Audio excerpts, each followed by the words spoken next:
Hello friends, welcome to Galaxy Classes. उम्मीद है आप सब बहुत अच्छे होंगे। आज हम जिस शिफ्ट का डिस्कशन करने जा रहे हैं ये 4 अक्टूबर की सेकंड शिफ्ट। रिलेटिवली ये शिफ्ट ठीक थी, मतलब ओवरऑल इजी ही पेपर है, बट हाँ 2-4 क्वेश्चन ढंग के मिल गए तो बस कुछ वैसी ही शिफ्ट है और यहाँ पर कुछ नहीं है। देखते हैं क्या है हमारा आज का पहला question. Here it is question number 1। क्या कहते हैं साहब, ज्योमेट्री का कुछ क्वेश्चन दिख रहा है अपने पास। देखते हैं क्या कह रहे हैं। कह रहे हैं दो ट्राइंगल एबीसी और पीक्यूआर सर्वांगसम है। मतलब एक ट्राइंगल अपने पास क्या है एबीसी और दूसरा ट्राइंगल, हालांकि फिगर बनाने की जरूरत नहीं, मैं बस समझाने के लिए बना रहा हूं, पीक्यूआर, और ये आपस में सर्वांगसम है। सर्वांगसम का मतलब ये होता है कि सब कुछ बराबर है, all angles and all sides are equal, right. अब क्या कह रहे हैं, एंगल ए बराबर एंगल पी बराबर 90 डिग्री, मतलब ये तो हो गया 90 डिग्री। बीसी बराबर कह रहे हैं 17 सेंटीमीटर, पी आर बराबर कह रहे हैं 8 सेंटीमीटर। तो कह रहे हैं ए बी का मान बताओ। देखो बेटा, होता है 8, 15, 17 क्या होता है, ट्रिपलेट होता है। अब ये तो कंफर्म हो गया, अगर इन दोनों का सब कुछ बराबर है, इसका मतलब यहां पर भी भुजाएं 8, 15, 17 ही होंगी और यहां पर भी भुजाएं 8, 15, 17 ही होंगी। ये बात कंफर्म है। ए बी पूछ रहा है सर्वांगसम है, इसको मैं 8 कह सकता हूं। ये कितना आ जाएगा, 15 आ जाएगा, क्योंकि राइट एंगल ट्राइंगल है। तो क्वेश्चन सिंपल है, आपसे ए बी की वैल्यू पूछी गई है विच इज 15। बस यही हमारे इस प्रश्न का उत्तर है, सिंपल वाला solution. I don't think there will be any problem. अगले क्वेश्चन में बढ़ते हैं। Here it is question number 2। Question number 2 कह रहे हैं एक व्यक्ति के पास लोहे की 3 छड़ें हैं जिनकी लंबाइयां क्रमशः 20, 30 और 40 मीटर हैं। वह तीनों छड़ों में से प्रत्येक को समान लंबाई के टुकड़ों में काटना चाहता है। यदि वह बिना किसी अपव्यय मतलब बर्बादी के टुकड़े काटना चाहता है तो कुल टुकड़ों की न्यूनतम संख्या क्या है। जब भी कभी भी कोई क्वेश्चन इक्वल डिस्ट्रीब्यूशन का आ जाए, दैट मींस आपको एचसीएफ निकालना है। तो देख लो, सबसे पहले 20, 30 और 40 का एचसीएफ कितना आ जाएगा, 10 आ जाएगा। ये आ जाएगा एचसीएफ। अब कई लोग यहाँ पे 10 आंसर मार के चले आएंगे, जो हो जाएगा गलत। क्यों, आपसे पूछ रहा है टुकड़ों की संख्या। अगर मैं 10-10 मीटर का टुकड़ा काट रहा हूं तो बोलो 20 मीटर में कितने टुकड़े कटेंगे, 2 कटेंगे। 30 मीटर में कितने कटेंगे, 3 कटेंगे। 40 मीटर में कितने कटेंगे, 4 कटेंगे। तो 4, 3, 7, 2, 9, मतलब टुकड़ों की संख्या यहां पर कितनी आ जाएगी, 9 आ जाएगी। दिस विल बी द न्यूनतम नंबर। न्यूनतम क्यों है, क्योंकि यहां पर 5 सेंटीमीटर का भी 5 मीटर का भी टुकड़ा काट सकते हैं। अब 5 मीटर काटोगे तो टुकड़े तो बढ़ जाएंगे। जब टुकड़ों की न्यूनतम संख्या बतानी है, दैट मींस एक टुकड़े की मैक्सिमम लेंथ लेनी होगी, which is what, which is 10। तो ये हमारा यहाँ पर आंसर कितना आ जाएगा, 9 इस क्वेश्चन का सही आंसर है। क्या गलती कर सकते हो आप लोग, मैंने बता दिया। अगला question basic formula base question है, आप लोग करिएगा। जोड़ घटाना गुणा भाग, आई एम एक्सपेक्टिंग कि आप लोगों को आता होगा। Here it is question number 4। Question number 4 क्या कहते हैं, जरा देखिए, काफी बड़ा क्वेश्चन दिख रहा है। एक कार 5 घंटे में अपनी पूरी यात्रा के दौरान पहले 45 मिनट एक निश्चित चाल से, अगले 75 मिनट 85 किलोमीटर पर आवर की चाल से और अंतिम 3 घंटे 70 किलोमीटर प्रति घंटे की चाल से तय करती है। अपनी पूरी यात्रा के दौरान कार की औसत चाल 73 किलोमीटर पर आवर पाई जाती है। पहले 45 मिनट के दौरान कार की चाल कितनी है, दिस इज द क्वेश्चन। थोड़ा सा लेंथी क्वेश्चन, कैलकुलेशन क्वेश्चन है, बताते हैं। देखो, मुझे दे रखा है औसत चाल, और औसत चाल का मतलब कुल चली गई दूरी बटे में कुल लिया गया समय। अब दूरी मैं निकालता हूं, कुल चली गई दूरी जरा मैं कैलकुलेट करता हूं, डिस्टेंस। तो देख लो, आप पहले केस में 5 घंटे में पूरी यात्रा की भूल जाओ। पहले 45 मिनट में एक निश्चित चाल से, चाल पता ही नहीं है, लेकिन कितनी दूरी चलेगा, दूरी बराबर चाल गुणे समय। चाल पता नहीं, समय पता है। 45 मिनट का मतलब 3/4 घंटे। तो 3/4 चाल को मैंने मान लिया है, मतलब पहले 45 मिनट में उसने इतनी दूरी चली होगी। बोलो हाँ या ना। आगे बढ़ो। अगले 75 मिनट में 85 किलोमीटर पर आवर की चाल से। अब 75 मिनट को अगर मैं घंटे में बदलूंगा, क्योंकि यहां पर देखो इसको भी आर में बदल रहा है, तो 75/60 आ जाएगा, यानी कि 5/4। तो प्लस में आ जाएगा 5/4 और इंटू में कितना आ जाएगा, दिस विल बी 85, ये आ जाएगा। आगे बढ़ जाओ। आगे बढ़ने के बाद और अंतिम 3 घंटे में 70 किलोमीटर प्रति घंटे की चाल से तय करती, तो अंतिम 3 घंटे का तो अपने को कंफर्म है कितना आ जाएगा, 210। ये आ जाएगी टोटल चली गई दूरी।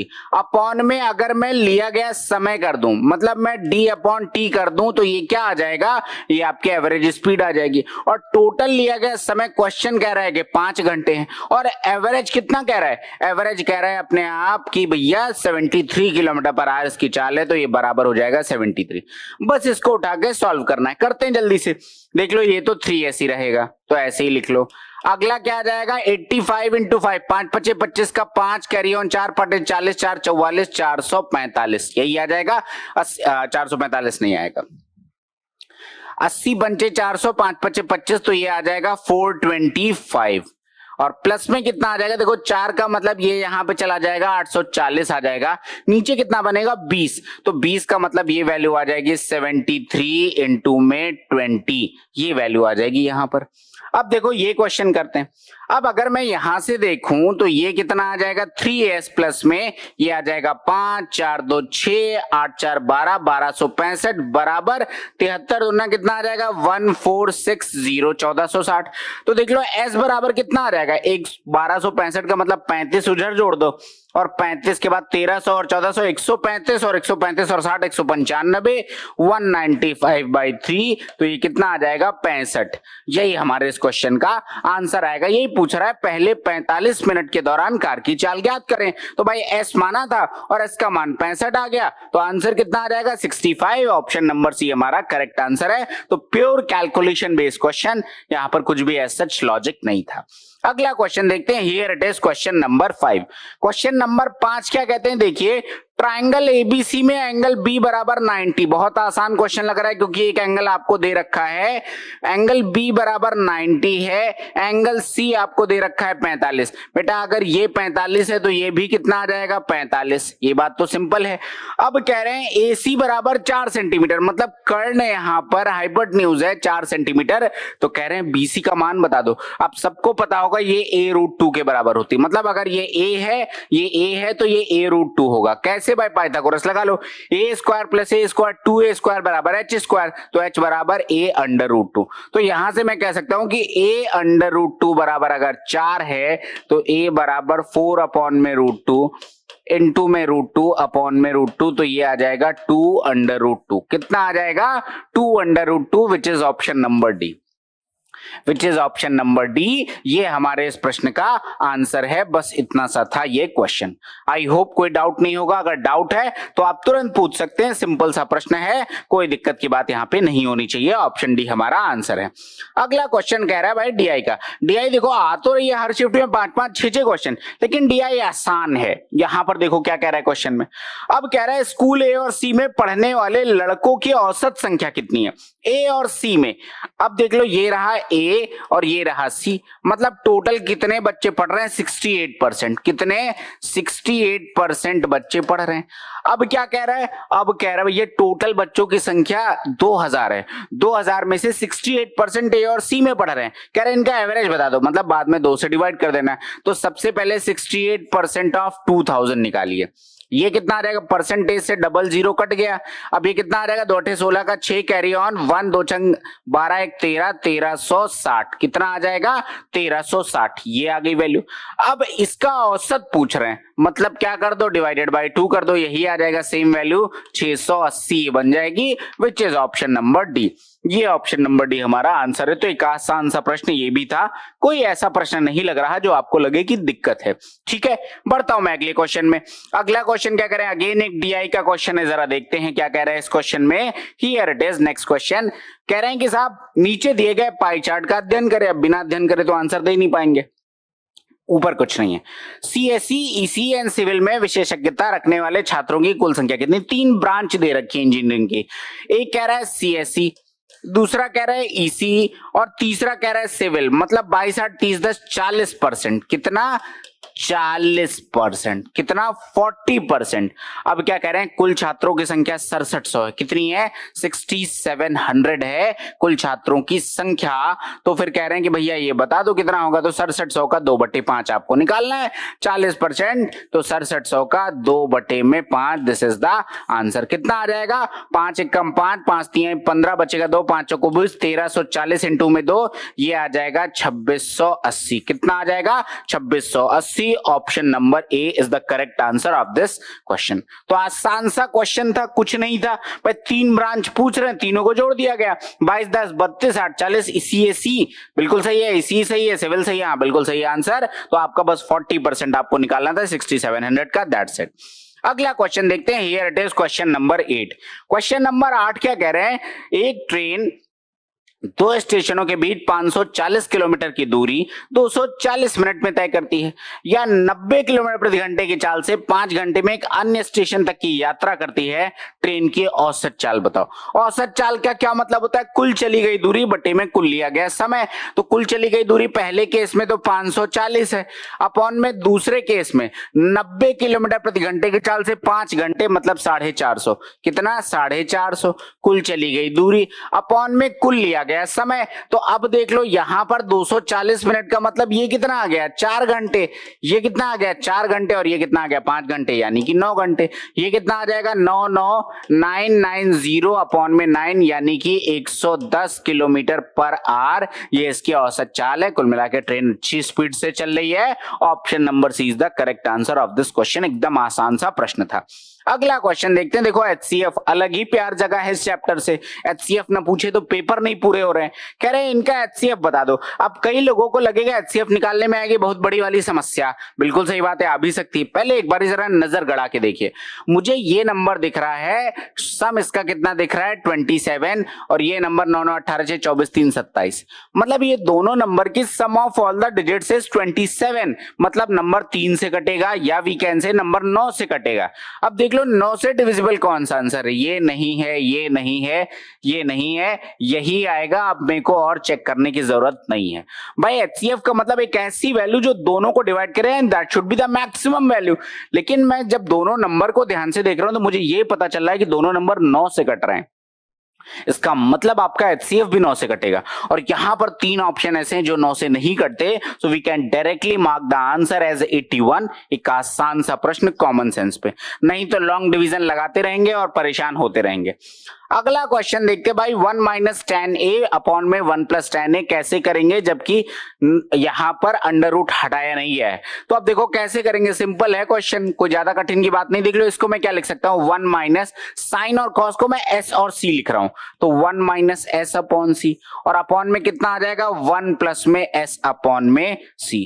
ये आ जाएगी भैया वैल्यू, ये आ जाएगी value.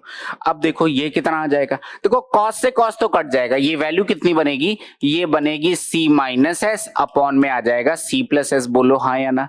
c for cos, s for sine, right? ये हो गया। अब साइन कॉस में तो सारे आंसर है बदल गया, लेकिन यहां से कुछ निकल नहीं रहा। तो अब क्या करो? यहां पर अगर मैं कॉस माइनस साइन से गुणा और भाग कर दूं तो देखो ये कितना बन जाएगा? कॉस माइनस साइन का होल स्क्वायर। देखो अंडर रूट नहीं हटाएगा तो हम भी नहीं हटाएंगे। अब ये कितना बनेगा? पूरा मैं प्रॉपर लिख दे रहा हूं। ये आ जाएगा कॉस स्क्वायर थीटा, प्लस में आ जाएगा साइन स्क्वायर थीटा, और माइनस में आ जाएगा twice of sine theta into में कॉस थीटा। ये आ जाएगा।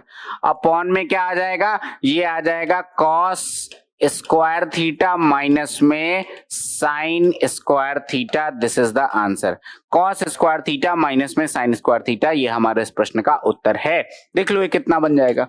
ये वैल्यू बन जाएगी 1 माइनस में twice of sine theta into में कॉस थीटा अपॉन में cos square theta minus sine square theta, जिससे मैं कह सकता हूं कॉस 2 थीटा। तो नीचे तो मुझे कंफर्म हो गया कॉस 2 थीटा आएगा। अब देख लो ये 2 साइन थीटा कॉस थीटा किसका फॉर्मूला होता है? साइन 2 थीटा का। तो इससे मैं लिख सकता हूं 1 माइनस में साइन 2 थीटा अपॉन में कॉस 2 थीटा। देखो कोई आंसर मिल रहा है क्या? ये थीटा नहीं, ए था क्वेश्चन में, वो आप अंडरस्टूड समझ जाओगे। तो 1 minus sine 2a upon cos 2a, option number D is the correct answer of this question. तो यही था इस क्वेश्चन का आंसर। इस क्वेश्चन में कई मल्टीपल चीजें यहां से निकल सकती हैं, हमें चेक करना पड़ेगा कि ऑप्शन कैसे दे रखा है। Accordingly we will solve the question. तो हमारे इस प्रश्न का आंसर है option number D. I hope clear होगा। अगला क्वेश्चन देखो, क्वेश्चन क्या कह रहे हैं। एक दुकानदार अपने ग्राहकों को 10% की छूट देता है और फिर भी 30% का लाभ कमाता है। बहुत बार बताया, कम से कम सैकड़ों बार बताया कि ऐसा क्वेश्चन आ जाए तो सीधा सा लॉजिक है, एक तरफ लिख लीजिए कॉस्ट प्राइस, दूसरी तरफ लिख लीजिए मार्क्ड प्राइस। 100 में से अगर 10% जो छूट दे रहा है वो घटा दीजिए तो सीपी आ जाएगा, दैट मीन्स 90 आ जाएगा सीपी, और 30% का लाभ यानी कि 130 आ जाएगा एमपी। क्या आ जाएगा? 130 आ जाएगा एमपी। ये आ गया आपका सीपी रेशियो एमपी। अब कह रहे हैं वस्तु का अंकित मूल्य ज्ञात करें जिसका क्रय मूल्य 450 है। क्रय मूल्य कितना है 450, इनटू में कितने टाइम्स है 5 टाइम्स है, तो ये भी कितना हो जाएगा इनटू में 5 टाइम्स यानी कि 650। तो अंकित मूल्य कितना आ जाएगा, अंकित मूल्य आ जाएगा 650। Option number B is the correct answer of this question. आसान सा क्वेश्चन है, कोई दम ही नहीं लग रही है। अगला क्वेश्चन देखते हैं। हियर इट इज क्वेश्चन कि धारा की विपरीत दिशा में एक नाव की चाल 8 किलोमीटर प्रति घंटे और धारा की दिशा में 15 किलोमीटर प्रति घंटे, शांत जल में नाव की चाल और धारा की चाल। अगर आपकी प्रैक्टिस अच्छी तो डायरेक्ट दिख रहा है 15 8 23/2 मतलब 11.5 आ जाएगी वो, और 15 - 8 मतलब 7/2 3.5 आ जाएगी। ये आंसर ये आ गया। देखो कह रहे हैं शांत धारा की विपरीत दिशा में नाव की चाल, मतलब b - s बराबर कह रहा है 8 और धारा की दिशा में नाव की चाल यानी कि b + s बराबर कह रहा है 15। तो b बराबर आ जाएगा 15 8 23/2 और 23/2 का मतलब 11.5, और जब आप s निकालोगे तो 15 - 8 7/2 विच इज 3.5। ये अपना आंसर सी है। तो this is the answer, simple वाला प्रश्न था। अगला क्वेश्चन देखते हैं, क्वेश्चन नंबर 14। अगेन देख लीजिए, HCF से मैंने कहा ना अलग ही आयोग को इस समय मतलब इस पे क्रेजी हुआ पड़ा है आयोग कि भाई पूछ ही रहा है। 240, 280 और 560 का HCF। ऐसे क्वेश्चन में दिमाग ज्यादा लगाना नहीं है, सबसे बड़े नंबर से उठाओ। 40 240 को काटता है, बिल्कुल काटता है। 280 को काटता है, बिल्कुल काटता है। और 560 को काटता है, बिल्कुल काटता है। इससे बड़ा कोई नंबर नहीं, और HCF is the maximum number. तो मैं डायरेक्ट कह सकता हूं 40 must be the answer. 40 is the HCF of given numbers. बस इतनी सी बात थी। अगला क्वेश्चन देखते हैं, क्वेश्चन नंबर 15। क्वेश्चन नंबर 15 कह रहे हैं एक संख्या में पहले 28% की कमी की जाती है, फिर 28% की वृद्धि की जाती है और मूल संख्या प्राप्त संख्या मूल संख्या से 784 कम है, मूल संख्या ज्ञात करें। अब देख लो क्या है भाई, 100 थी अपने पास संख्या, अगर मैंने इसको 28% कम कर दिया तो कितना कर दिया 72 कर दिया, और फिर इसको मैंने 28% बढ़ा दिया तो अभी कितनी हो गई होगी 72 गुणे में 128 बटे में 100। ये बन जाएगा नंबर। अब कह रहे हैं इसका और इसका डिफरेंस कितना है, इसका और इसका डिफरेंस आपसे कह रहे हैं 784। जरा कैलकुलेट करते हैं, 4 से काट दीजिए 18 बार चला जाएगा, 4 से काट दीजिए 25 बार चला जाएगा।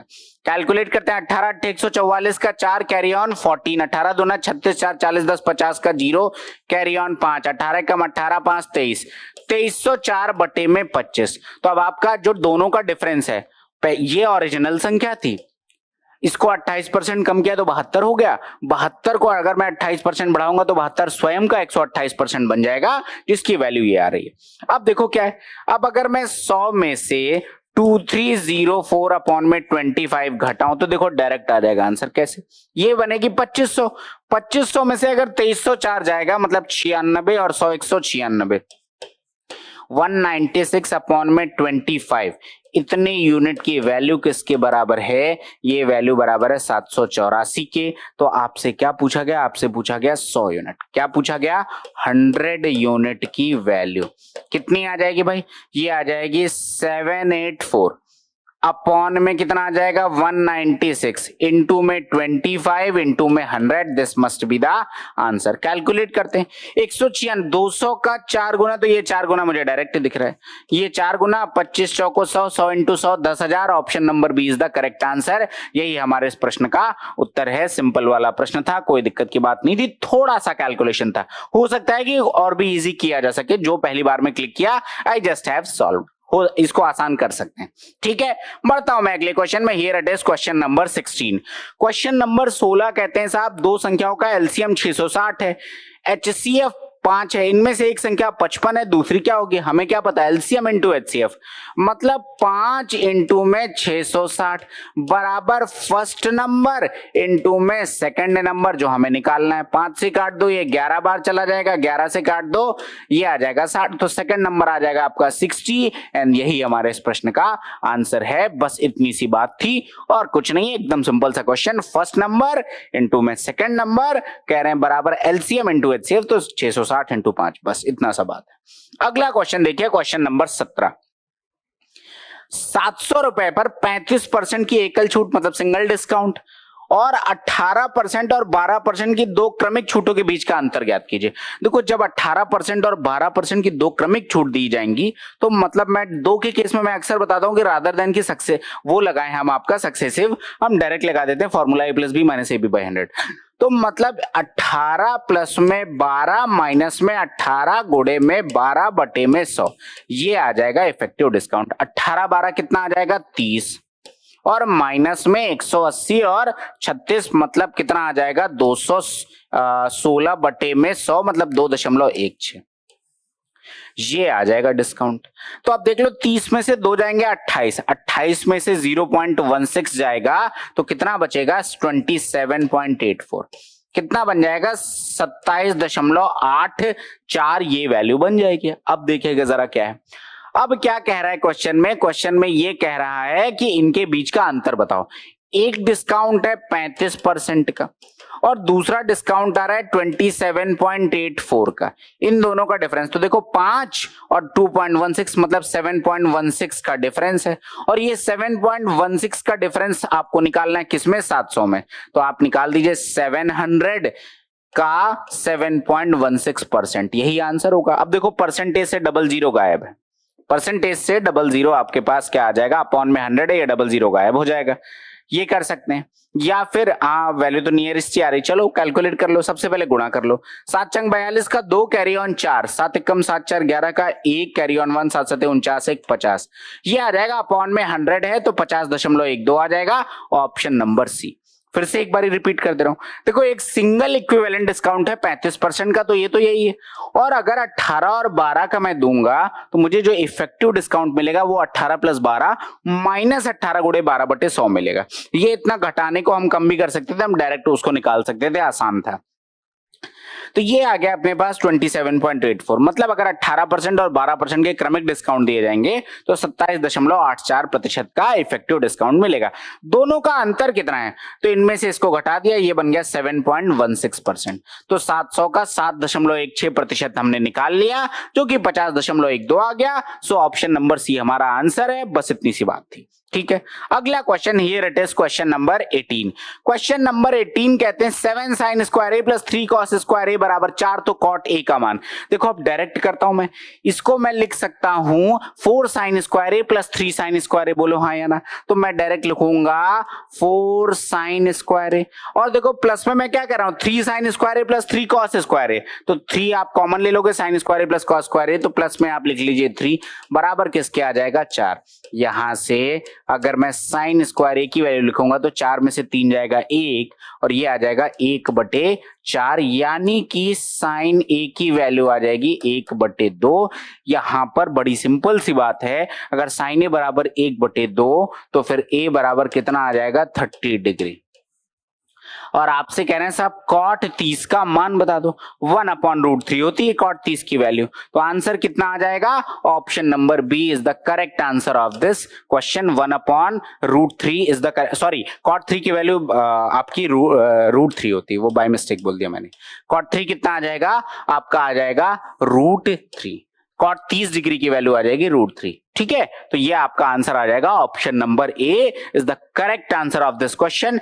अगर कोई डाउट है, कोई दिक्कत है तो बेशक से पूछिए, अदरवाइज हम बढ़ते हैं। ठीक है, अगला क्वेश्चन देखते हैं, here it is question number 19। आसान क्वेश्चन दिख रहा है, ट्रिगो का ही क्वेश्चन है और ये कॉम्प्लीमेंट्री एंगल बेस के क्वेश्चन है। एक लॉजिक आपको बताता हूं, देखो ये लिखा हुआ है sin 1 डिग्री, इसको मैं लिख सकता हूं सेक, और ये हो जाएगा 90 - 1 डिग्री। सेक 90 माइनस थीटा होता है कॉसेक थीटा, तो ये लिखा हुआ है sin 1 इंटू में कॉसेक 1, और आपको पता है कि दोनों एक दूसरे के रेसिप्रोकल हैं, तो इनकी वैल्यू कितनी आ जाएगी 1 आ जाएगी। तो जो पहला वाला टर्म है ब्रैकेट के अंदर की वैल्यू तो 1 आ गई, तो बचा कितना 2 बचा।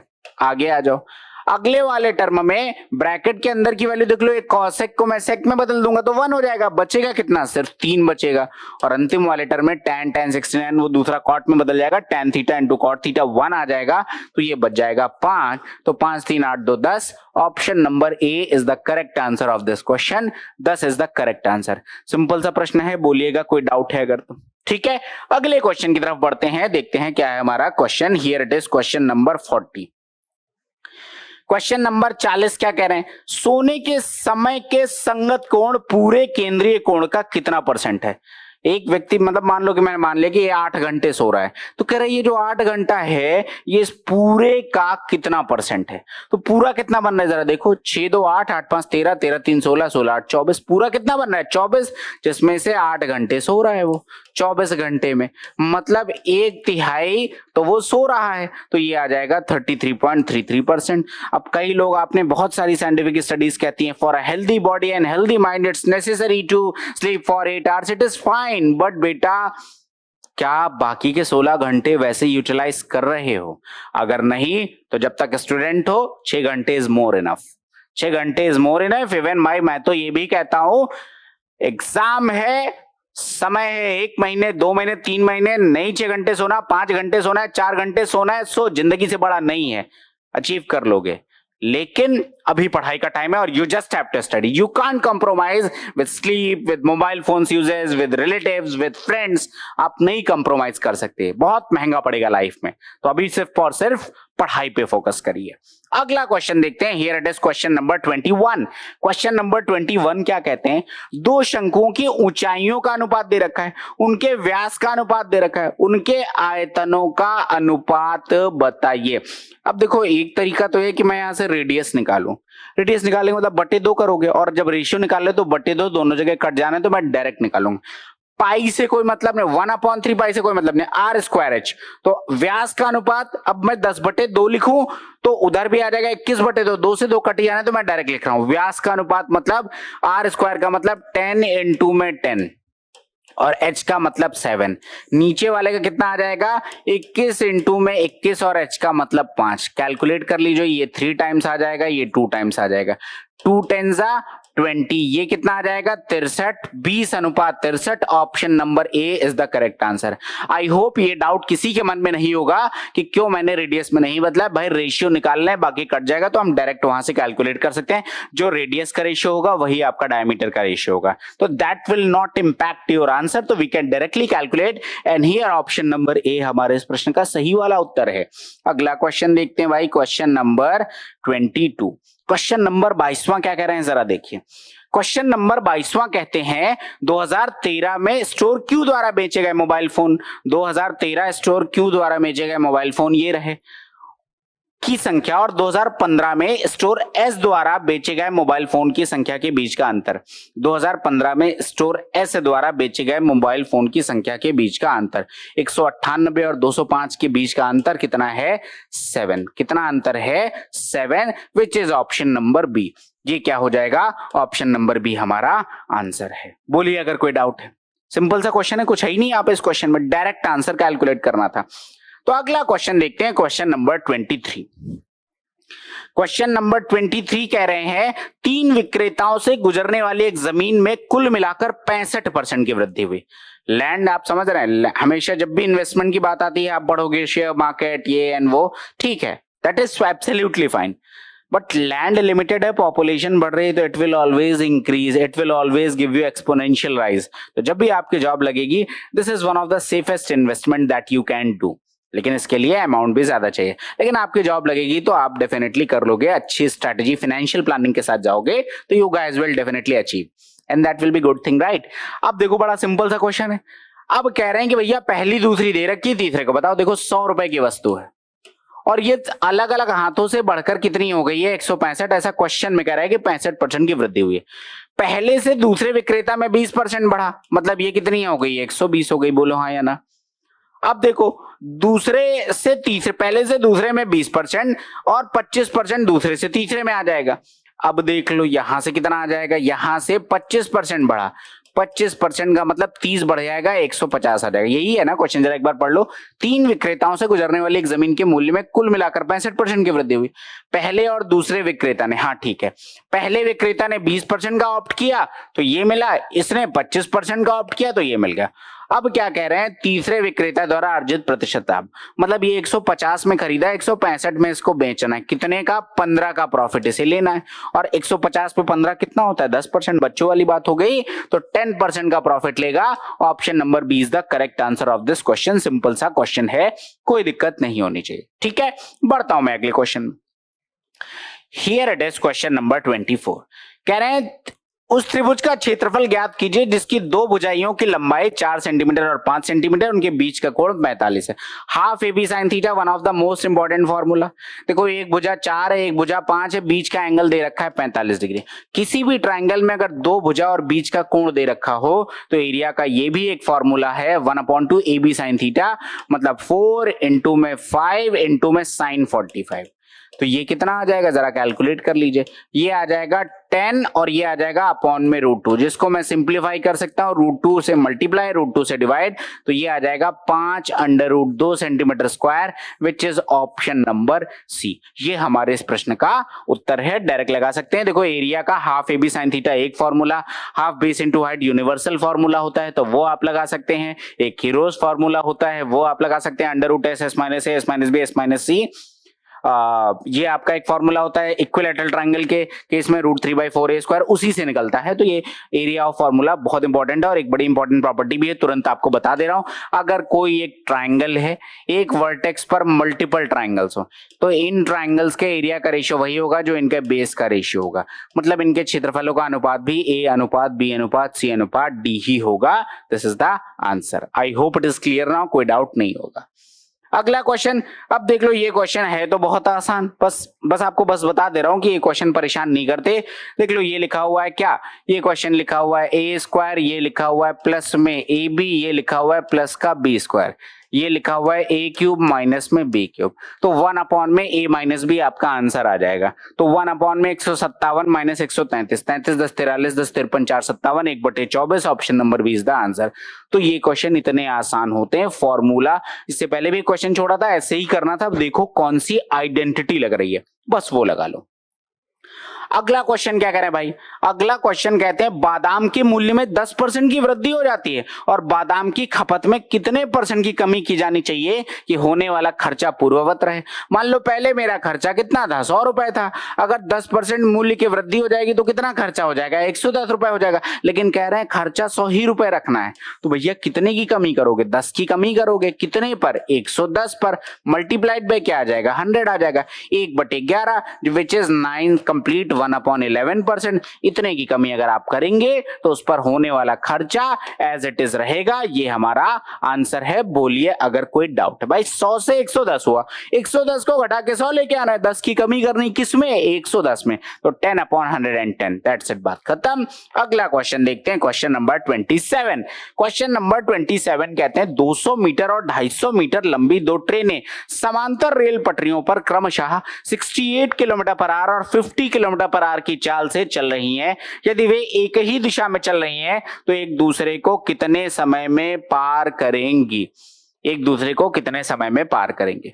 देख लो यदि वे एक ही दिशा में चल रही हैं और एक दूसरे को कितनी देर में पार करेंगी, तो ट्रेनों की लंबाइयों का योग ही होगा, चाहे ट्रेन अपोजिट डायरेक्शन में क्रॉस करें या सेम डायरेक्शन में, दोनों ट्रेनों की लेंथ लेते हैं। तो ये कितनी हो जाएगी, 450 हो जाएगी।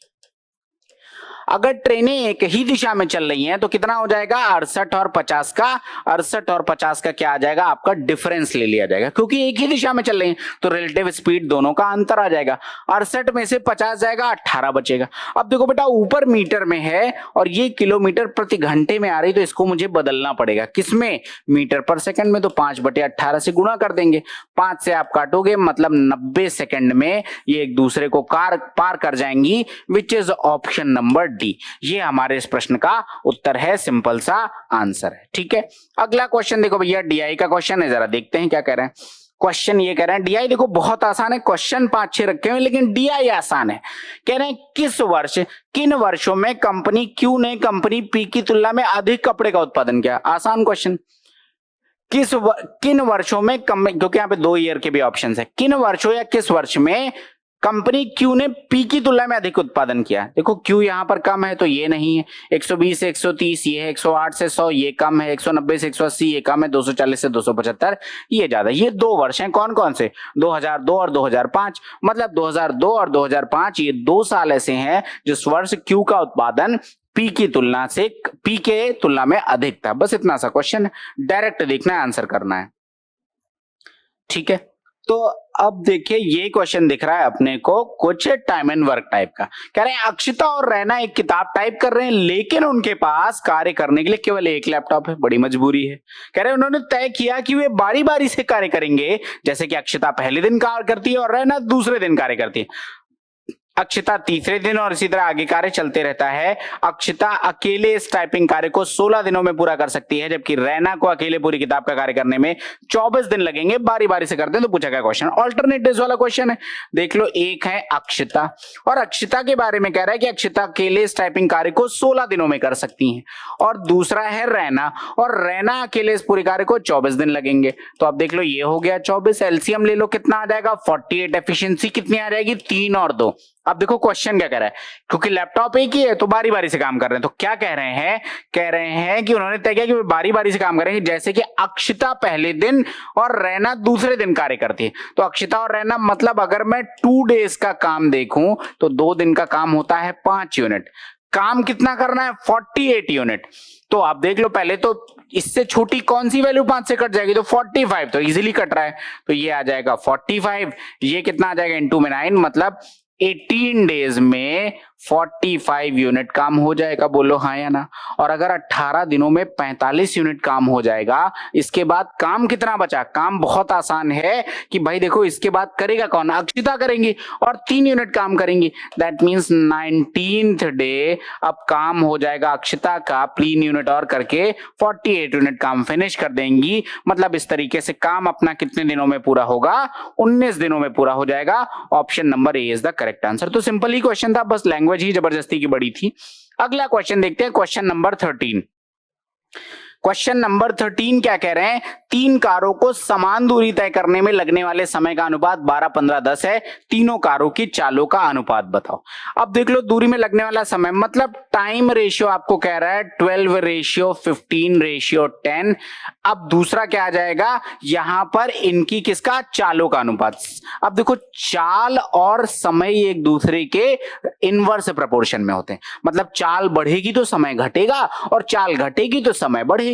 तो इसका मतलब इनवर्स प्रोपोर्शन में ये रेशियो कितना आ जाएगा 1/12, 1/15, 1/10। सिंप्लीफाई करते हैं। अब देखो 1/12, 1/15, 1/10 को अगर मुझे रेशियो में कन्वर्ट करना है तो 12, 15 और 10 का एलसीएम 60 आ जाएगा। 60 का मतलब ये 5 आ जाएगा, ये 4 आ जाएगा, ये 6 आ जाएगा। 5:4:6। Option number C is the correct answer. ये हमारे इस प्रश्न का उत्तर है, सिंपल वाला जवाब, कोई दिक्कत की बात यहां नहीं होनी चाहिए। अगला क्वेश्चन देखते हैं, क्वेश्चन नंबर 31। क्वेश्चन नंबर 31 कह रहे हैं वहां छोटी से छोटी संख्या कौन सी है जो 96, 108 और 144 में प्रत्येक से पूरी तरह विभाजित हो जाए, मतलब इनका एलसीएम निकाला। मेरे ख्याल से तीसरा या चौथा क्वेश्चन आज भी मिला है। 144 का फैक्टर करिए, 12 × 12 होता है, या 16 × में 9, तो मैंने ये लिखा 16 × में 9, ये आ जाएगा 144। 108 का मतलब कितना हो जाएगा, 36 × में 3 108 होता है, तो 36 देख लो, ये तो बन गया 36, 3 3 9 2 18 2 36 × में 3 आप और कर दीजिए, तो 36 3 108 बन गया, बात खत्म। 96 16 × में 6, तो देख लो 16 तो अपने पास लिखा हुआ है, 6 बनाने के लिए मुझे एक और 2 चाहिए, या 32 3 96, ये आ जाएगा अपने पास एलसीएम। कैलकुलेट कर लीजिए, 2 2 4 2 8 2 16 2 32, ये तो आ गया 32 × में 3 × में 3 × में 3, मतलब 96 × में 9, 9 6 54 का 9 6 54 का 4, carry on 5, 9 9 81, 81 5 86, 864। Option number D. जबरदस्ती की मिस्टेक हो रही थी, बिल्कुल नहीं होनी चाहिए, एकदम सिंपल सा क्वेश्चन था। 864 is the correct answer of this question. I don't think कोई प्रॉब्लम आपको होगी। अगला क्वेश्चन देखते हैं, क्वेश्चन नंबर 32। क्वेश्चन नंबर 32 कह रहे हैं टॉम किसी कार्य को 7 दिनों में कर सकता है, जबकि जय उसी कार्य को 14 डेज में कर सकता है। यदि दोनों एक साथ कार्य करते हैं तो वो कार्य को पूरा करने में कितना समय लेंगे। आसान है, 7 हो गया, 14 हो गया, 14 हो गया, ये कितना आ जाएगा 2, ये कितना आ जाएगा 1, यही आ जाएगा एफिशिएंसी का रेशियो। तो काम कितने दिनों में पूरा हो जाएगा, 14/3, that is 4 complete 2/3 days। 4 complete 2/3 days। Option number C is the correct answer of this question. ये हमारे इस प्रश्न का उत्तर है, सिंपल सा, राइट। अगला क्वेश्चन देखते हैं, here it is question number 33। अब कह रहे हैं इसका चतुर्थानुपाती बता दो, कितना आसान है भाई। कह रहे हैं इसका चतुर्थानुपाती मतलब 0.3 अपॉन में 0.8 ये बराबर आ जाएगा 0.108 अपॉन में x। कितना आसान है, देखो ये तो 3 8 है, 3 से अगर मैं अभी डेसिमल थोड़ी देर के लिए भूल जा रहा हूं, अगर मैं डेसिमल भूल जाऊं क्योंकि 3 है, तो अब देख लो अगर मैं डेसिमल गायब भी कर दे रहा हूं तो ये कितना आ जाएगा, लगभग 36 गुना आ जाएगा। तो ये भी लगभग क्या एग्जैक्ट आ जाएगा, तो ये भी कितना होगा 36 इंटू में 8, तो कितना आ जाएगा 8 संग 48 का 8, कैरी ऑन 4 8 24 4 28 288। अब डेसिमल 3 प्लेस पे लगा, यहां पर भी 3 प्लेस पे डेसिमल लगा दो, 0.288 is the correct answer. Option number B is the correct answer of this question. आसान सा प्रश्न था। अगला क्वेश्चन सिंप्लीफाई आप लोग करिएगा, आसान क्वेश्चन है, गुणा भाग मैं उम्मीद करता हूं आप सारे बच्चों को आता है। Here it is question number 35। Question number 35 कह रहे हैं ट्राइंगल पीक्यूआर में ये दे रखे हैं, कितना आसान क्वेश्चन है। देखो सबसे बड़े एंगल के सामने की भुजा सबसे बड़ी होती है और सबसे छोटे एंगल के सामने की भुजा सबसे छोटी होती है। एंगल सबसे छोटी और सबसे बड़ी, तो सबसे छोटी हो जाएगी P के सामने की भुजा, और ये एंगल R है 8, तो ये आ जाएगी इसके सामने की भुजा। P के सामने QR सबसे छोटा हो जाएगा और R के सामने PQ सबसे बड़ा हो जाएगा। तो देख लो P के सामने सबसे छोटी QR है जो कि ये रही, और R के सामने PQ है जो कि ये रही, यानी कि सबसे छोटी QR और सबसे बड़ी PQ। ये हमारे इस प्रश्न का उत्तर है। देखो बेसिक प्रॉपर्टी से क्वेश्चन पूछ रहे हैं। क्वेश्चन नंबर 36 कहते हैं साहब किसी गोले का व्यास घटाकर आधा कर दिया जाए तो उसका आयतन पर क्या प्रभाव पड़ेगा। अब देख लो अगेन व्यास और यहां पर रेशियो ही अल्टीमेटली निकालना है, तो व्यास और डायमीटर से अपने को फर्क नहीं पड़ना। मान लो कि पहले कितना था, पहले था व्यास घटा दो, व्यास अगर आधा करोगे तो रेडियस अपने आप आधा हो जाएगा। तो मैंने रेडियस पहले कितना मान लिया 2 माना, दूसरे केस में कितना मान लिया 1 मान लिया, क्योंकि घटा के आधा कर दिया गया आयतन पे। अब ये गोला है, गोले का 4/3 पाई r क्यूब, मतलब ये आ जाएगा 2 क्यूब, ये आ जाएगा 1 क्यूब, मतलब 8 से 1 हो गया, कितना हो रहा है 1/8 हो रहा है। अब देख लो reduced by 1/8 of the former volume, this is the answer। Increase नहीं हो रहा है, reduce हो रहा है। Option number C is the correct answer of this question. एक आसान सा question, here it is question number 37। Question number 37 क्या कह रहे हैं जरा देखिएगा, यदि शहर सी की कुल जनसंख्या 8000 है तो राज्य सी में गरीबी रेखा से ऊपर वाली महिलाओं की संख्या कितनी।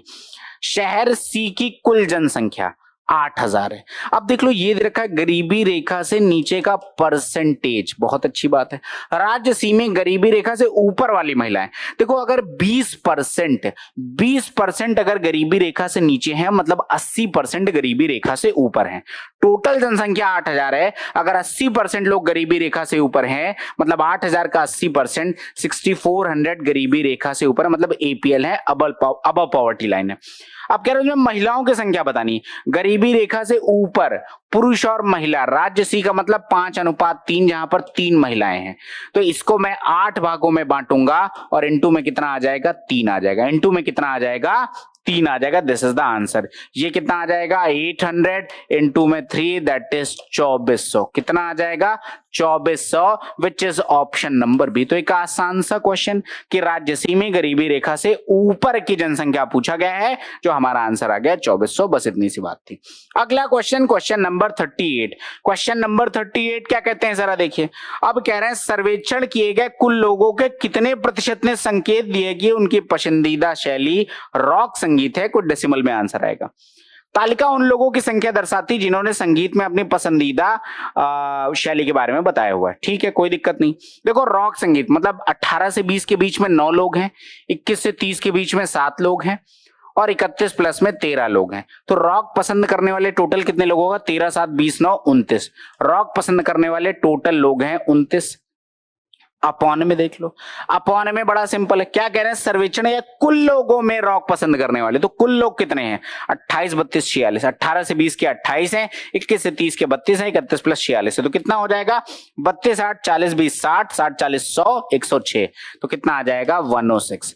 तो 29 बटे में 106 और मल्टीप्लाइड बाय क्या आ जाएगा अपने पास 100, ये आंसर आ जाएगा। ये आ जाएगा 53, ये कितना आ जाएगा 50, 29 पचे 145, 1450 बटे में 53, 53 से 2 बार जाएगा कितना आ जाएगा 106, 6 का मतलब 16 26, 6 से 16, 16 से 26, 26 से 36, 36 9 45 मतलब 39। 39 और ये 0 390, तो 50 सत्ते 350 और 3 सत्ते 21, तो 27 पॉइंट समथिंग आएगा। देखो कोई ऑप्शन मिल रहा है क्या? यस बिल्कुल मिल रहा है, तो 27.36 is the correct answer. We can go with this particular option. आसान सा प्रश्न है। अगला क्वेश्चन देखते हैं, क्वेश्चन नंबर 39 एलसीएम एचसीएफ का चौथा या पांचवा क्वेश्चन इसी शिफ्ट में हमें देखने मिल रहा है। दो संख्याओं का एलसीएम और एचसीएफ 1105 और 5 है, 1105 एंड 5 है। कह रहे हैं पहली संख्या, यदि एलसीएम पहली संख्या का 17 गुना है, तो देखो एलसीएम पहली संख्या कितनी हो जाएगी? ये जो एलसीएम है ये किसी संख्या का 17 गुना है, तो वो संख्या कितनी होगी? इसको 17 से डिवाइड करो। 17 गुणे 6 102, बचेगा 8, 17 बचे 85, मतलब एक संख्या तो हो गई 65। और 65 के बाद अब दूसरी संख्या क्या होगी मुझे पता नहीं है, तो मैं कैलकुलेट करता हूं। 5 से काट दीजिए, 13 बार जाएगा। 13 8 104, बचेगा 6, 13 5 65, मतलब सेकंड नंबर कितना आ जाएगा? 85। सेकंड नंबर कितना आ जाएगा? 85। तो 65 और 85 that will be the answer which is option number ए। 65 और 85 दो संख्याएं हैं। एक आसान सा प्रश्न। अगला क्वेश्चन, क्वेश्चन नंबर 40 क्या कह रहे हैं भाई? क्वेश्चन नंबर 40, एक आयताकार मैदान का क्षेत्रफल 480 मीटर स्क्वायर है, इसकी लंबाई चौड़ाई से 20% अधिक है। अब देख लो 20% का मतलब क्या होता है? 1/5। लंबाई अगर क्या है, अगर चौड़ाई इसकी 5 है तो L कितना आ जाएगा? 5 + 1 6 है। क्षेत्रफल मुझे दे रखा है, तो 6x मान लिया लंबाई और 5x मान लिया चौड़ाई, मतलब मेरी टोटल क्षेत्रफल आ जाएगा 30x² विच इज 480। यहां से x स्क्वायर बराबर 16 और x बराबर कितना आ जाएगा? 4। अगर x बराबर 4 आ गया तो आयताकार मैदान की लंबाई कितना मान के चले? 6 मान के चले, 6x, तो 4 गुणे 6 24। ऑप्शन नंबर डी हमारा आंसर है। ये भी एक आसान वाला प्रश्न है। ठीक है, अगला क्वेश्चन देख लो भाई, क्वेश्चन नंबर 41। क्वेश्चन नंबर 41 कहते हैं पीटर ने 10% वार्षिक साधारण ब्याज देने वाली एक योजना में एक निश्चित राशि का निवेश किया, जबकि रेचल ने वार्षिक चक्रवृद्धि आधार पर गणनीय 10% वार्षिक ब्याज दर वाली एक योजना में पीटर से आधी राशि का निवेश किया। पीटर ने 2 वर्ष के लिए निवेश किया तथा रेचल ने 3 वर्ष के लिए निवेश किया। यदि उनके द्वारा अर्जित ब्याजों में 897 रुपए का अंतर था, रेचल ने कितनी राशि का निवेश किया? देख लो, बड़ा आसान सा क्वेश्चन लेकिन अच्छा क्वेश्चन है। एक है भैया पीटर और एक है रेचल। देखो सबसे पहले ये काम पढ़ो, पीटर से आधी राशि का निवेश किया है रेचल ने। एक योजना में रेचल ने पीटर से आधी राशि का निवेश किया, तो मैंने मान लिया पीटर की राशि कितनी है 2p और रेचल की राशि कितनी है p। अब देखो रेट ऑफ इंटरेस्ट कितना है 10%। पीटर का इन्वेस्टमेंट कितने साल का है जरा ये पढ़ लो। पीटर ने 2 वर्ष के लिए निवेश किया, तो पीटर ने 2 साल के लिए निवेश किया। रेचल की राशि पीटर की आधी है, रेट ऑफ इंटरेस्ट 10% है। टाइम कितना है, तो क्वेश्चन में कह रहा है रेचल ने 3 साल के लिए किया, तो ये हो गया 3 साल। और ये मसला है CI का और ये है SI का। तो देख लो 1 साल में 10% तो 2 साल में 20% मिला होगा, 2 साल में 20%, तो 2p। अब यहां से ब्याज कितना मिला होगा? आप चाहे तो आप डायरेक्ट अमाउंट पे भी कैलकुलेट कर लो, क्योंकि प्रिंसिपल पे हम कैलकुलेट कर सकते हैं, या ऐसे भी कर लो कि भैया देख लो यहां पर क्या मैं ये कह सकता हूं कि टोटल कितना मिला होगा? 40p मिला होगा। टोटल कितना मिला होगा? 40p मिला होगा। यहां पर अब देख लो ये 3 साल है, आपको पता होना चाहिए कि अगर 10% है, 10 से 11 हो रहा है, 2 साल में 100 से 121 हो जाएगा, 3 साल में 1000 से 1331 हो जाएगा, मतलब 33.1% मिल रहा है। मतलब 10% के रेट से 3 सालों में 33.1% ब्याज मिलेगा, तो ये वैल्यू कितनी आ जाएगी? 33.1p। इन दोनों का डिफरेंस कितना है? यहां पे हो जाएगा 9 और उसके बाद 6, तो मैं कह सकता हूं कि प्रिंसिपल का 6.9%, 6.9p बराबर है 897। फिर से जरा मैं रिपीट कर दे रहा हूं इस बात को। एक पीटर है, एक रेचल है। पीटर ने रेचल के पीछे 2 गुना अमाउंट इन्वेस्ट किया, तो अगर इन्होंने p किया था तो इन्होंने 2p किया।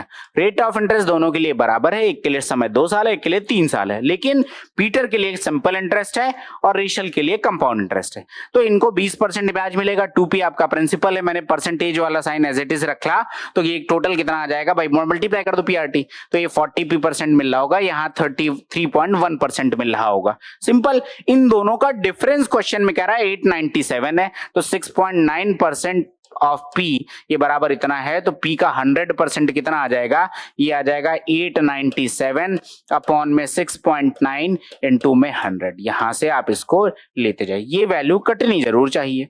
अब ये वैल्यू कितने 9 की टेबल में 3 पे आता है, तो या तो 13 बार कटनी चाहिए, तो मैं 13 से ही 23 से काट देता हूं। 23 तिया 69 बचेगा 20, 207 ये आ जाएगा 9, 9 से काटेंगे ये 13 आ जाएगा, और 13 इंटू में 1000, तो P की वैल्यू कितनी आ जाएगी 13,000। क्या पूछेगा, रेचल, यस P की वैल्यू पूछी गई है, तो यहां पर आंसर आ जाएगा 13,000। एक अच्छा क्वेश्चन था, थोड़ा आपको डाउट कर सकता है, तो I have completely solve this question. अगला क्वेश्चन देखते हैं, क्वेश्चन नंबर 42। क्वेश्चन नंबर 42 क्या कह रहे हैं जरा देखिए। एक स्टॉक का मूल्य पहले वर्ष में 30% बढ़ जाता है, फिर दूसरे वर्ष में 20% घट जाता है। यदि एक निवेशक ने 1,000 रुपए में स्टॉक के 100 शेयर खरीदे, तो 2 वर्ष बाद निवेश का अंतिम मूल्य, देखो 1,000 रुपए था, और अगर 30% बढ़ गया तो कितना हो जाएगा, 1,300 आ जाएगा, और फिर 20% यहां से घट गया तो 80% बटा 1,300 का 80% कितना आ जाएगा, 1,040 आ जाएगा। कितना आ जाएगा, 1,040। अब देख लो 100 की वस्तु 1,040 में फाइनली बची, शायद यही आंसर ही है, तो option number D is the correct answer. 1,040 उस स्टॉक की वर्तमान मूल्य होगा, बात हो गई खत्म। अगला क्वेश्चन देखते हैं, क्वेश्चन नंबर 43। क्वेश्चन नंबर 43 कह रहे हैं 36 सेंटीमीटर व्यास वाले एक अर्ध गोलाकार कंटेनर में द्रव के रूप में एक दवा तैयार की जाती है। जब कंटेनर दवा से पूरा भरा होता है, तो दवा को 6 सेंटीमीटर व्यास और 6 सेंटीमीटर ऊंचाई वाली छोटी बेलनाकार बोतलों में स्थानांतरित किया जाता है। कंटेनर को खाली करने के लिए ऐसे कितनी बोतलों की आवश्यकता होगी, वॉल्यूम बराबर करना है। अर्ध गोलाकार है तो देखो 2/3, पाई तो कट ही जाना है, आर क्यूब का मतलब 18 इंटू में 18 इंटू में 18, 2/3 पाई आर क्यूब, ये बन जाएगा अपने पास यहां पर वॉल्यूम। अब मान लो n बोतलें लगेंगी, और कैसी बोतलें, दवा से पूरा भरा होता है तो दवा को 6 सेंटीमीटर व्यास और 6 सेंटीमीटर ऊंचाई वाली छोटी बेलनाकार बोतलों में स्थानांतरित किया जाता है। तो अब बेलनाकार बोतल है, बेलनाकार का मतलब पाई, आर स्क्वायर 6 सेंटीमीटर व्यास है तो रेडियस कितना हो जाएगा 3 आर स्क्वायर, और एच का मतलब 6। अब देख लो भैया, पाई से तो पाई कट गया, 18 से 18 कट गया, अब आपके पास यहाँ पे 3 बचा। आप क्या करो, 3 से यहाँ पे इसको 6 को काट दो, 3 से काट दो 2, तो 18 इंटू में 4 72 आ जाएगा। मतलब 72 बेलनाकार बोतलों में अगर मैं इस हेमीस्फीयर का जो भी द्रव है भर दूंगा तो काम हमारा सेट हो जाएगा। 72 is the correct answer. Here it is question number 44। एक विक्रेता ने एक मेज के क्रय मूल्य पर 35% का लाभ जोड़ने के बाद 5670 अंकित किया। चूंकि इस मूल्य स्तर पर बिक्री बहुत कम थी, इसलिए उसने मेज को 12% लाभ पर बेचने का फैसला किया। नया विक्रय मूल्य बहुत आसान है, मतलब आपको पहली वैल्यू दे रखी है 135% की, जो कि बराबर है 5,670 के। ठीक है, 35% का लाभ तो 100% मूलधन, 35 का लाभ 135%। बिक्री कम थी तो आप कह रहे हैं भाई मैं मात्र 12% का लाभ लूंगा, मतलब 112% की वैल्यू आपको बतानी है। तो आपका आंसर वैसे भी हम देखते हैं 7 से कटेगा या 16 से कटेगा, ऐसे भी निकाल सकते हैं, या फिर 5670 अपॉन में 135 इंटू में 112, 5 से काट दो 27 बार ही आ जाएगा। 5 एकम 5, 5 एकम 5, 5 एकम 5, 5 एकम 5 के बचा 1 का मतलब 17, 5 तिया 15 बचेगा 2, 5 चौको 20, ये आ जाएगा। 9 से काट दो, 4 3 7 2 9, 9 3 27, 9 एकम 9 बचेगा 2, 23, 9 2 18 बचेगा 5, 9 6 54, 3 से 3 चौको 12, 3 2 6, 42 इंटू में 112 आपका आंसर आ जाएगा। 42 2 84 का 4 कैरी ऑन 8, 42 एकम 42 8 50 का 0 कैरी ऑन 5, 42 एकम 42 5 47 4704। कौन सा ऑप्शन है, option number D the correct answer. तो 12% का लाभ प्राप्त करने के लिए 4704 में उसे बेचना होगा। Simple question. Here it is question number 45। Question number 45 क्या कह रहे हैं भाई, जरा देखिए, कुछ ऊपर नहीं दे रखा। यदि एक दिन में कुल 1200 किलोग्राम फल बेचे गए तो बेचे गए केलों की मात्रा कितनी है। अब देख लो केले कितने हैं भैया, 30% है। एक दिन में कुल 1200 किलोग्राम फल बेचे गए तो बेचे गए केलों की मात्रा 1200 का 30%, 360 आ जाएगा। ये आपका आंसर है, ऑप्शन नंबर एकदम आसान सा क्वेश्चन, डायरेक्ट करते हैं। अगला क्वेश्चन कह रहे हैं भैया, क्वेश्चन नंबर 46 कहते हैं कि sec a minus tan a। अब देख लो कितना क्वेश्चन आसान है। sec square theta minus tan square theta बराबर 1 होता है। इसका मतलब sec theta plus tan theta और sec theta minus tan theta ये एक दूसरे के रेसिप्रोकल होते हैं। तो sec a minus tan a बराबर p, तो मैं लिख सकता हूं sec a plus tan a ये बराबर आ जाएगा 1 अपॉन p। उठा के आप इसको सॉल्व कर दीजिए। Twice of sec a is equal to p plus 1 upon में p which is p square plus 1 upon में p। तो यहां से sec a is equal to p square plus 1 upon में 2p, ये आंसर आ जाएगा p स्क्वायर प्लस 1 अपॉन में 2p। Option number B is the correct answer of this question. I hope कोई डाउट नहीं होगा। अगला क्वेश्चन देखते हैं। Here it is question number 47। केंद्र बिंदु O वाले एक वृत्त में PQ P पर खींची गई स्पर्श रेखा है। इसके अलावा AB उस वृत्त की जीवा है। इसे Q तक विस्तारित किया जाता है। पहले फिगर बनाते हैं तभी मजा आएगा। ये रहा सर्कल और इस सर्कल के बारे में कह रहे हैं सेंटर O है। PQ P पर खींची गई स्पर्श रेखा है। मैंने ये PQ ड्रॉ कर दिया, ये हो गया P, ये हो गया Q। अब कह रहे हैं AB उस वृत्त की जीवा है, इसे Q तक विस्तारित किया गया। AB एक जीवा है, ऐसे AB है और इसको मैंने Q तक बढ़ा दिया है। ये A है, ये B है। तो ये तो सिंपल प्रॉपर्टी बेस्ड क्वेश्चन लग रहा है। कह रहे हैं PQ बराबर 12 है साहब, बहुत अच्छी बात है।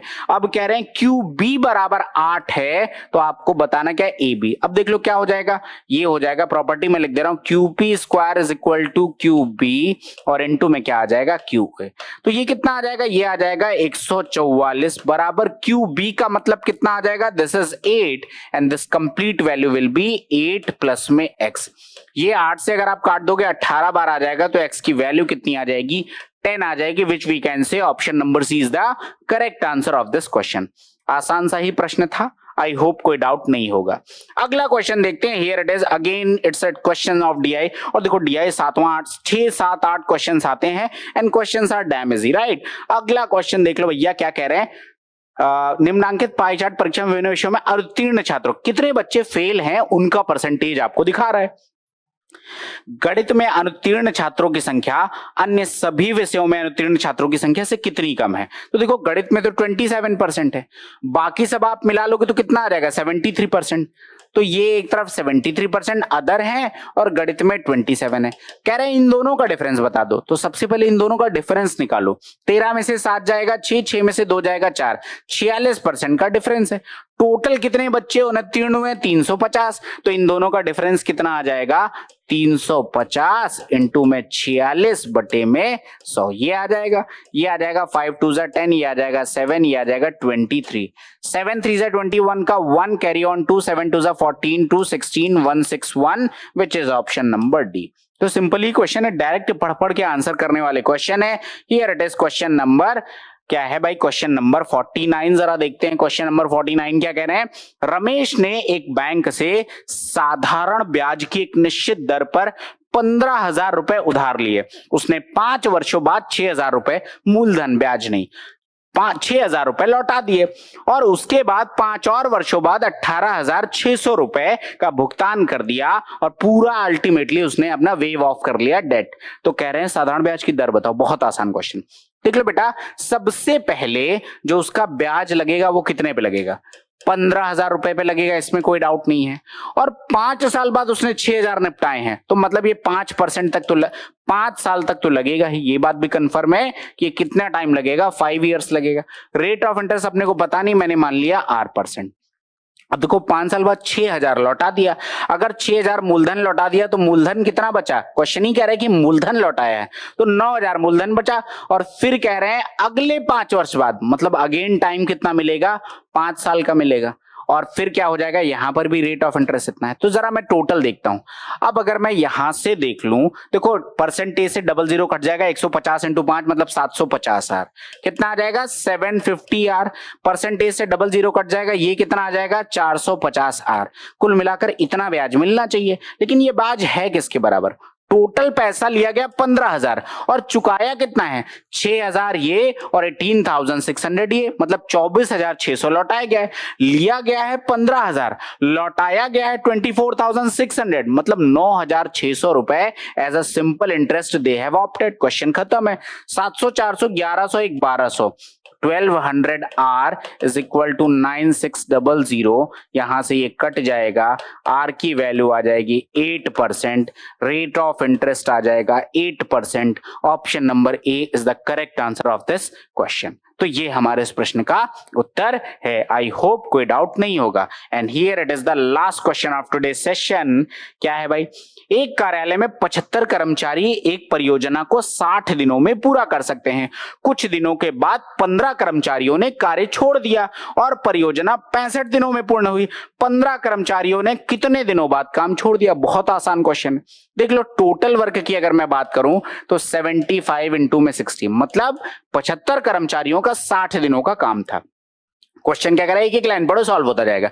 कुछ दिनों बाद 15 लोगों ने काम छोड़ दिया। इसका मतलब मैं इतना तो कह ही सकता हूं कि 75 व्यक्तियों ने n डेज तक काम किया, क्योंकि कुछ दिनों बाद छोड़ा। आगे आ जाओ। अब 15 लोगों ने छोड़ दिया तो बचे कितने? 60 लोग। और कह रहे हैं क्वेश्चन में कि काम पूरा हुआ है 65 दिनों में। 65 में से n डेज तो 75 आदमियों ने काम कर चुका है। इसका मतलब इन 60 लोगों ने कितने दिन काम किया होगा? 65 माइनस में n डेज इन्होंने काम किया होगा। बस सॉल्व करो, क्वेश्चन खत्म है। देख लो कितना आ जाएगा। ये 75 इंटू में 6 पंजे 30 का 0 carry on 3 6 7 42 3 45 4500 is equal to 75n is equal to कितना आ जाएगा? जरा ये 60 इंटू में 65 कर लीजिए। 6 पंजे 30 का 0 कैरी ऑन 3 6 4 36 3 39 3900 माइनस में 60n, ये आ जाएगा। 35 में ये आ जाएगा कितना? 600। अगर 4500 में से 3900 घटाएंगे तो 600 आ जाएगा। और ये कितना आ जाएगा? 75n माइनस 60n यानी कि 15n। तो n बराबर कितना आ रहा है? 40। मतलब क्वेश्चन ये हुआ कि इन 75 आदमियों ने 40 दिनों बाद काम छोड़ा था। Option number D is the correct answer. तो इस तरीके से हमारी ये शिफ्ट हो गई फिनिश। आई होप आपको क्लियर होगा। अगर आपको कोई डाउट मिलता है, कोई भी डाउट है, तो आप कमेंट सेक्शन में लिख सकते हो। हम जब भी नेक्स्ट सेशन लेंगे तो उसमें आपके उन कमेंट्स के सारे डाउट्स को हम कंसीडर कर लेंगे। तो मिलते हैं नेक्स्ट वीडियो में। Thanks for watching the session and have a great day.